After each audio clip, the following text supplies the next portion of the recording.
Salut chers fidèles abonnés de la chaîne, cliquez pour gagner, j'espère que vous allez tous bien. Alors dans cette vidéo, nous allons parler du listing, de la réponse du fondateur de Binance suite au listing du Memecoin PP que nous tous nous connaissons, qui fait fureur en ce moment.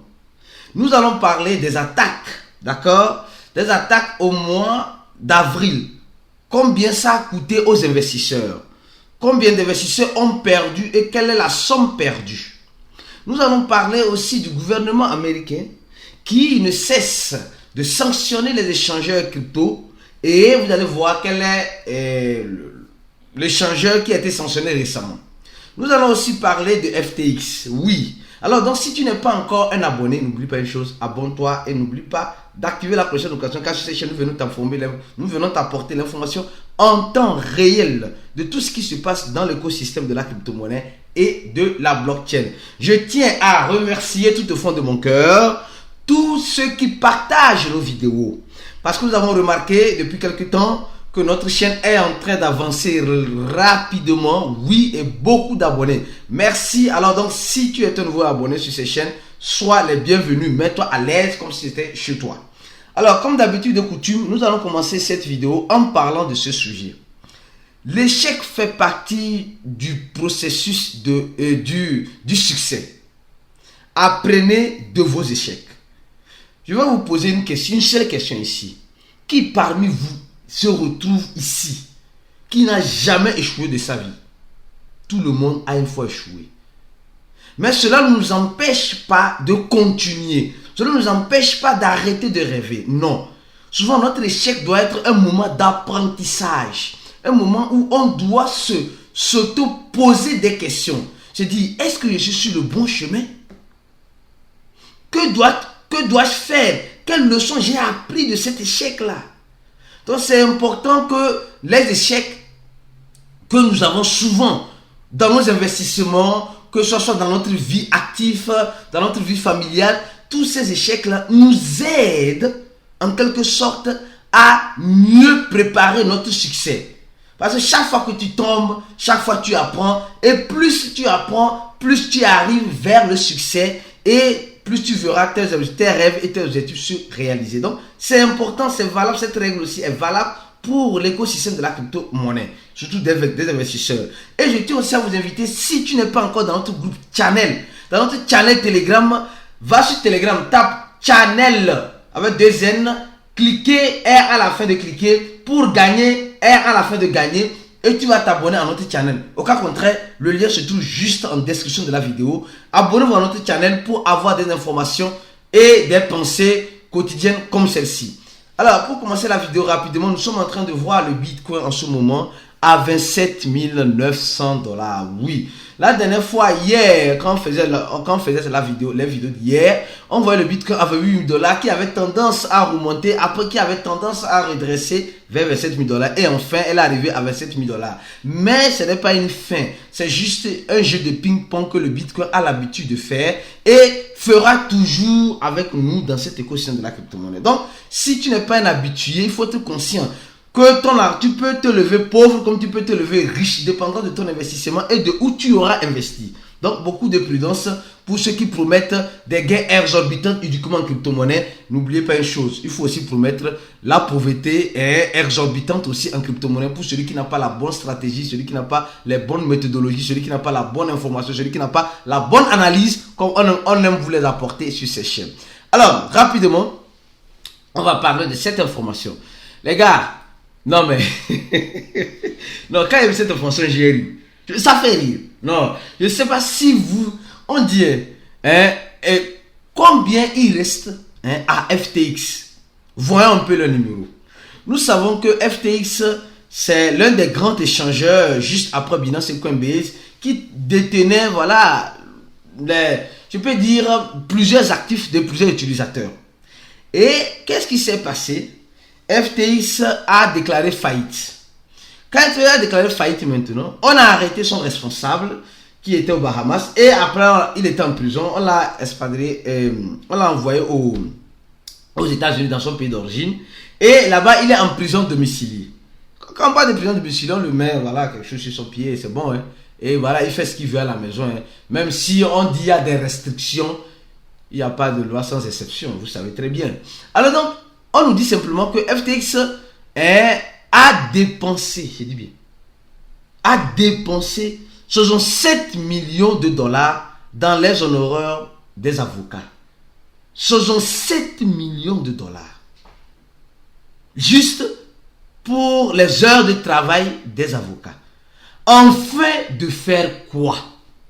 Afin que les avocats, en quelque sorte, puissent défendre FTX dans les salles de draps. Et il y a certaines choses que je ne comprends pas. FTX avait autour de 2 milliards dans son compte. Mais ce n'était pas judicieux. Sincèrement. Et regardez bien ce que je vais vous dire. De prendre ce peu d'argent-là, commencez pas à payer au moins, même si vous devez 30 milliards aux gens, commencez pas à payer au moins 2% de ce que vous devez à tout le monde en attendant. Que de prendre dans ces 2 milliards-là, 67 millions pour dépenser afin d'éviter la prison. Mais quand vous allez éviter la prison, mais est-ce que vous allez regagner la confiance de vos investisseurs si vous ne les payez pas? Parce que c'est deux choses. Il y a ce qu'on appelle la confiance de l'investisseur qui va revenir vers toi et le fait que tu sois à l'aise. Mais il y a des gens aujourd'hui qui ont créé des plateformes d'investissement, mais aujourd'hui ils vivent cachés. Ils ont de l'argent, mais les gens n'ont plus confiance en eux. Les gars, il faut comprendre une chose. Il y a certaines choses que l'argent n'achète pas et l'argent peut-être pourra acheter pour un temps, mais pour c'est pas moi, pour de courtes durées. La confiance. C'est pourquoi sur ces chaînes, plusieurs personnes étaient désabonnées, mais ils reviennent parce qu'ils ont confiance au travail que nous donnons ici. Au travail que nous faisons sur ces chaînes. Mais FTX prend l'argent pour éviter la prison et perdre la confiance de ces investisseurs qui ont eu confiance en eux et laissé leur argent là-bas. Les gars, réfléchissons très bien vis-à-vis de ça. Sincèrement, ça fait mal, mais c'est une réalité. C'est une réalité. Alors, deuxième information rapidement.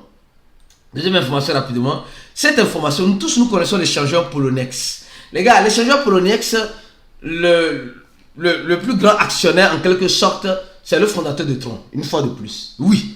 Et Poloniex, nous sommes en train de voir que Poloniex doit payer presque 7 millions de dollars aux autorités américaines suite aux sanctions.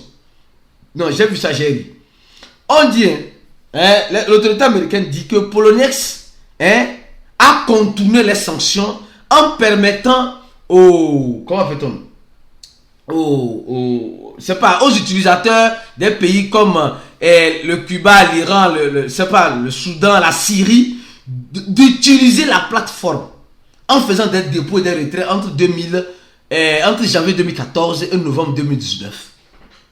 Donc ça veut dire simplement que quand les Américains parlent, tout le monde doit se taire.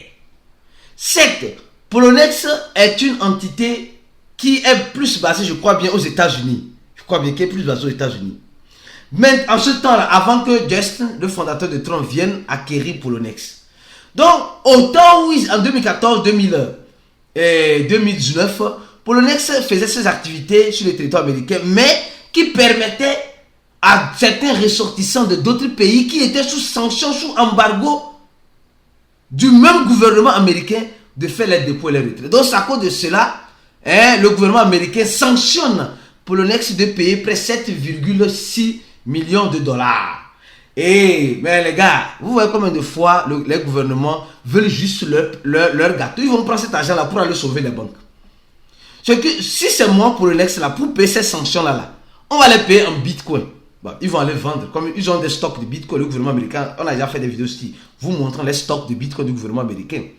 Donc, on les paie en crypto. Donc, le gouvernement aujourd'hui sanctionne les échangeurs qui ont enfreint certaines lois afin de payer, et quand ils vont payer aussi, peut-être ils vont payer en crypto-monnaie, ou bien ils vont payer en monnaie fiduciaire, afin que eux aussi, le gouvernement, puisse manger dans ces sanctions-là en gardant un peu quelques petits stocks ou en prenant l'argent de ces échangeurs-là pour aller sauver, c'est pas moi, les banques qui sont déjà en faillite, qui sont leurs ralliés. Donc vous voyez comme des fois aujourd'hui, notre écosystème de la crypto-monnaie, certains gouvernements font semblant de ne pas accepter, mais ils acceptent en posant des sanctions. Quand on te pose des sanctions, donc ça veut dire simplement que bon, ce n'est pas qu'on ne t'aime pas, on t'aime très bien, mais il faut payer. Il faut payer, c'est tout. Il faut payer. C'est ce que le gouvernement américain veut nous faire passer comme message. Donc réfléchissez-en très bien et vous voyez combien de fois c'est vraiment délicat. Autre information rapidement les gars, avant d'arriver sur le listing de PP sur Binance.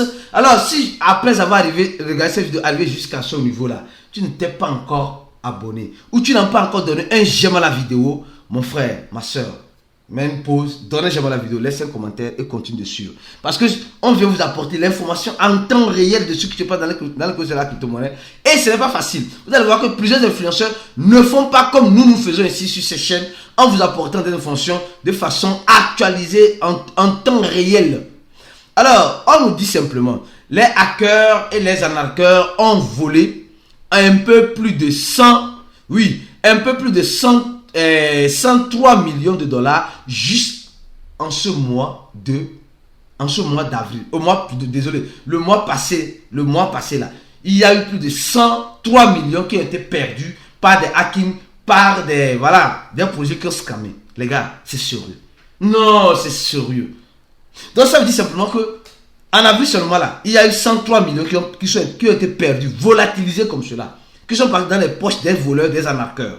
Et au même moment, nous voyons que ça continue et ça va continuer. Juste le mois d'avril, le mois passé simplement. Et nous voyons qu'il y a certains protocoles qui ont été, les failles de vulnérabilité ont été retrouvées dans certains protocoles, des projets qui ont fermé des portes, qui sont partis, des échangeurs qui ont perdu grâce à un hacking, à un soi-disant hacking sur les plateformes. Et nous voyons cela. Regardez un peu. Voilà. Donc, le plus gros, c'est Merlin. Oui, je crois bien c'est Merlin. MEV Bot qui a perdu 25 millions de dollars. Après, on voit Bitrue qui est un échangeur qui a perdu, et un autre échangeur CEDAC et un protocole. Les hacks sur des protocoles, ça cesse de continuer. Vous voyez combien de fois c'est vraiment délicat et important de sécuriser tes avoirs. Ça ne sert à rien, mon frère, ma soeur. Toi qui cours pour acheter des crypto-monnaies sans savoir le minimum, le basique de la sécurité, comment sécuriser tes crypto-monnaies. Alors donc, c'est pourquoi je t'invite, si tu n'es pas encore un membre de notre groupe VIP, si tu n'as pas encore cliqué sur le premier lien, le lien de notre cours en ligne, le premier lien, tu cliques sur ça et tu remplis un formulaire de Google Doc et tu pourras purement et simplement avoir accès à notre cours, à nos stratégies, à notre groupe d'investisseurs fermés où nous parlons plus de sécurité, comment éviter de tomber dans ces genres de choses, comment éviter que ton argent fasse partie de l'argent qui a été perdu vis-à-vis des hacking, vis-à-vis des attaques sur les protocoles. On essaie de mettre des stratégies dans notre groupe VIP afin d'aider toutes ces personnes à éviter. Si vous êtes rentré récemment dans le groupe VIP, remontez les anciens messages. Ne soyez pas paresseux. Remontez les anciens messages, ça vous aidera beaucoup. Ce groupe VIP, c'est une mine d'or. C'est une mine d'or, les gars. C'est une mine remplie d'or. C'est un chemin d'or. Si tu es dans ce groupe VIP, mon frère, tu connais un tchaka pour toi va sortir. Tu vas réussir. Tu vas réussir en crypto-monnaie. Mais si tu n'es pas dans ce groupe VIP, désolé le terme, tu vas tâtonner un peu. Mais il y a certains qui veulent nous rejoindre, mais ils n'ont pas les moyens. Donc, les gars, faites très attention. Les hackers et les arnaqueurs sont toujours actifs, sont toujours en mode actif. Les gars, maintenant, venons-en maintenant. Oui, le CEO de Binance a enfin répondu. D'abord, on va parler d'abord de PP. PP, on dit qu'il a doublé son prix. On va voir rapidement le prix de PP combien. Oui, le même coin du moment, le même coin qui fait fureur en ce moment. Oui, PP coin, oui, PP, le PP des pépiteurs. PP qui a fait moins de 10%. Mais qui ne s'attendait pas à ça? Nous, dans le groupe VIP, on s'attendait à ça, les gars. Les gars, dans le groupe VIP, vous avez compris, on s'attendait à ça. Tout ce qui monte doit corriger. Et quand il corrige, si tu veux, tu vends, si tu veux, tu achètes. Après, ce n'est pas un conseil d'investissement. On a fait une analyse approfondie même dans une vidéo, dans une de nos vidéos ici. Et la suite, on a fait dans le groupe VIP. Alors donc, nous voyons un peu PP ici. Et nous voyons que le FOMO pousse les échangeurs à lister le Memecoin PP. D'accord? Le FOMO pousse les échangeurs à lister le Memecoin PP. Et nous voyons qu'elle est sur plusieurs échangeurs. Elle a été même listée récemment sur l'échangeur OKX. Oui, OKX a listé PPCoin. Et nous avons vu que PPCoin a dépassé largement Shiba Inu. Et au même moment, il y a eu on dit ici, Mountetambe accuse Pepe de Sengop. On dit plusieurs personnes accusent Pepe d'être aussi une arnaque. Une arnaque. On dit plusieurs personnes. Et d'autres disent non, ce n'est pas une arnaque, c'est un hype. Et tout le monde dit ce qu'il veut dire. Mais nous, on n'est pas là pour juger Pepe, quoi. On est là juste pour vous donner l'information et analyser l'information que nous avons reçue vis-à-vis de cela. Alors, au même moment, c'est à la mode. Pepe quoi est à la mode, d'accord? Et le CEO de Binance organise, comme vous le voyez, organise un événement où il répond aux questions des utilisateurs. Il a fait ça le 1er mai, hier. D'accord? Je crois, mais hier, oui, c'était hier. Oui, c'était hier. Donc, et on pose la question au fondateur de Binance, est-ce que tu es informé de PP? Il dit non, les gars, je suis informé. Donc, ça veut dire que le fondateur de Binance, Césaire, est à l'actualité. Donc, il voit tout ce qui se passe avec PP, quoi. Mais il dit simplement que Binance, pour le moment, ne peut pas lister PP, quoi, à cause de son manque de transparence et du risque élevé de ce même coin. Mais, au même moment, il ne dit pas non, hein. Le CEO de Binance ne dit pas non, qu'il ne va pas lister PP. Il dit, il y a des règles strictes pour les listings. Et l'équipe de Binance communique avec l'équipe du projet. Mais je me demande comment ils ont fait pour lister Shiba Inu. Si au début de Shiba Inu c'était comme cela, il n'y avait pas d'équipe. Il n'y avait pas d'équipe dans Shiba Inu au début. C'était même quoi qui était lancé comme cela, avec cette race de chien, et c'est devenu ce que c'est devenu aujourd'hui, que nous tous nous utilisons. Et le CEO de Binance donne les éloges à Shiba Inu et dit que Shiba Inu ils ont pris le risque de lister Shiba Inu à ses débuts, et aujourd'hui Shiba Inu a un grand volume et plusieurs personnes utilisent Shiba Inu et voilà ce même coin là dans leur boutique, etc. Et il nous donne des indirects. Il nous dit simplement que aussi Shiba Inu vient avec son Shibarium, et nous savons que qui parle de Shibarium parle de l'écosystème de Shiba, dont fait partie la monnaie Boon, qui est en train de chuter, on dirait un petit cadavre. Ouais, un peu déjà, analysez déjà les propos.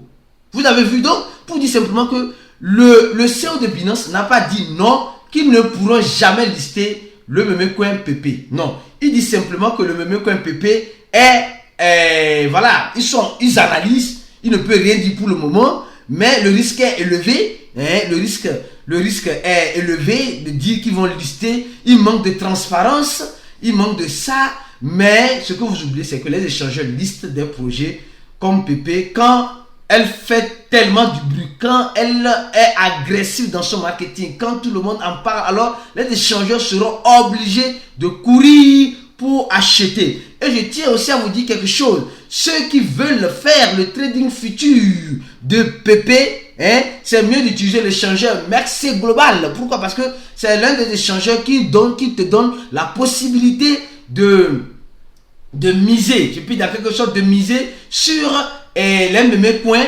sur le trading futur. Si tu crois que ça va monter ou si tu crois que ça va descendre, alors va sur Merxé Global et fais le trading futur de la monnaie PP. Il y a la monnaie Baby Dog. On va faire bientôt une vidéo sur Baby Dog. Alors restez connectés, donnez j'aime la vidéo, abonnez-vous et n'oubliez pas une chose, partagez la vidéo. À la prochaine vidéo et ciao.